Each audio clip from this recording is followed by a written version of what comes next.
बात बहुत ही छोटी है पर ज्ञान बहुत बड़ा है। चलिए जानते हैं। बात उस समय की है जब स्वामी विवेकानंद जी अपने शिकागो में दिए हुए अद्भुत भाषण के बाद देश विदेश में विख्यात हो गए थे। उनका ये धर्म सम्मेलन का भाषण उन्हें हर जगह बहुत बहुचर्चित कर दिया था। उन्हें सभी देशों के लोग पहचानने लगे थे। स्वामी जी भारत वापस आकर अपने स्वभाव के अनुरूप भ्रमण कर रहे थे। इस समय वे हिमालय और उसके आसपास के क्षेत्रों में घूम रहे थे। एक दिन वो घूमते घूमते एक नदी के किनारे आ गए। वहाँ उन्होंने देखा कि एक नाव है पर वह किनारा छोड़ चुकी है। तब वे नाव के वापस आने का इंतजार में वहीं किनारे पर बैठ गए।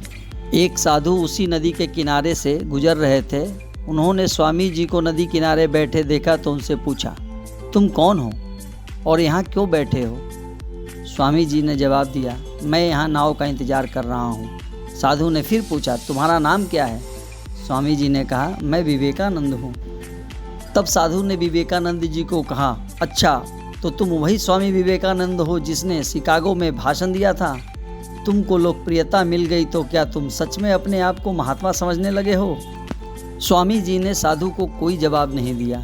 फिर साधु ने बहुत ही घमंड के साथ नदी के पानी के ऊपर चलकर अपनी शक्ति का प्रदर्शन किया। कुछ दूर तक चलने के बाद साधु ने स्वामी जी से कहा, क्या तुम मेरी तरह पानी में पैदल चलकर इस नदी को पार कर सकते हो? साधु की बात सुनकर विवेकानंद जी मंद मंद मुस्कुराए और बड़े ही विनम्रता और आदर से साधु से कहा, इस बात में कोई संदेह नहीं कि आपके पास एक अद्भुत शक्ति है, परंतु क्या आप मुझे बता सकते हैं कि आपको यह अद्भुत शक्ति प्राप्त करने में कितना समय लगा? बहुत ही अभिमान के साथ साधु ने जवाब दिया, यह बहुत ही कठिन कार्य था। मैं 20 सालों की कठिन तपस्या और साधना के बाद इस महान शक्ति को प्राप्त कर सका हूँ। साधु का यह बताने का अंदाज बहुत ही अहंकार भरा था।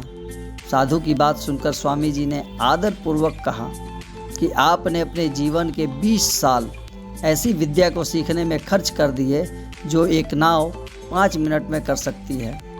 आप अपने ये 20 साल किसी निर्धन बेसहारा गरीब की सेवा में लगा सकते थे या अपने ज्ञान और शक्ति का प्रयोग देश और देशवासियों की प्रगति में लगा सकते थे, परंतु आपने अपने 20 साल सिर्फ 5 मिनट बचाने के लिए व्यर्थ कर दिए।